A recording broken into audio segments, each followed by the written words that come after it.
Hey everyone, and welcome back to the channel. Today, we're diving into the fascinating world of solid-state chemistry.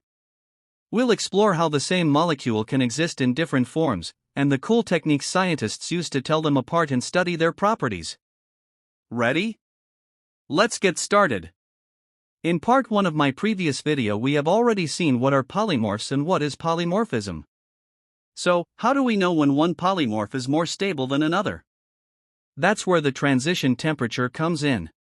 It's the specific temperature where two polymorphs have the exact same free energy. Think of it as a crossover point where they are equally stable, having the same solubility and vapor pressure. To find this temperature, scientists use a Van Hoff plot, which is a graph of the logarithm of molar solubility against temperature.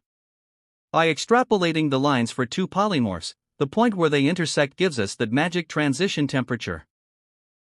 Sometimes, to help one polymorph convert into another, a bridging solvent is used. It acts as a helpful intermediary, making the switch happen more easily. How do we actually see the differences in these crystal structures? One powerful tool is microscopy. When a substance has only a single refractive index, it's called isotropic. No matter which way light passes through it, it behaves the same. But if it has more than one refractive index, it's anisotropic. This means light travels at different speeds depending on the direction.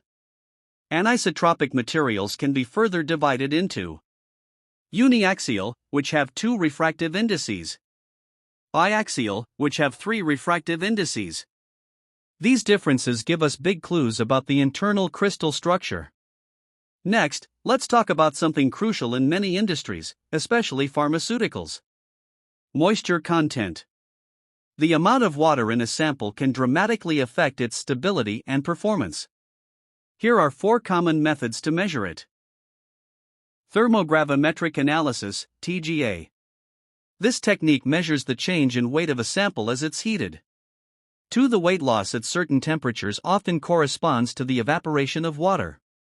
Karl Fischer titration. This is a very precise chemical method specifically designed to measure trace amounts of water in a sample.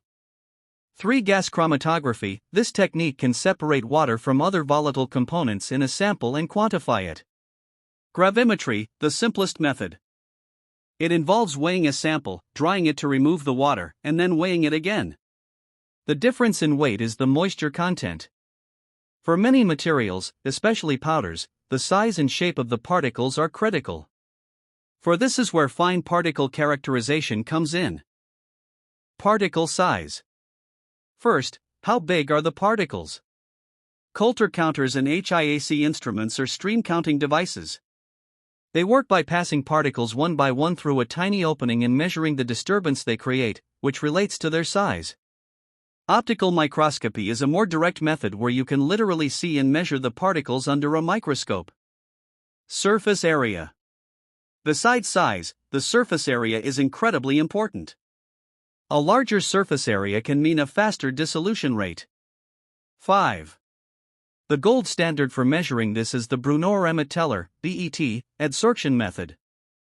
In this technique, nitrogen gas is cooled to a chilly -196 degrees Celsius and allowed to form a single layer on the surface of the particles. 6. Knowing that each tiny nitrogen molecule occupies an area of just 16 square angstroms, scientists can calculate the total surface area of the powder.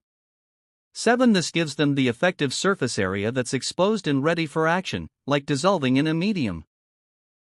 Finally, what is the 3D shape and texture of the particles?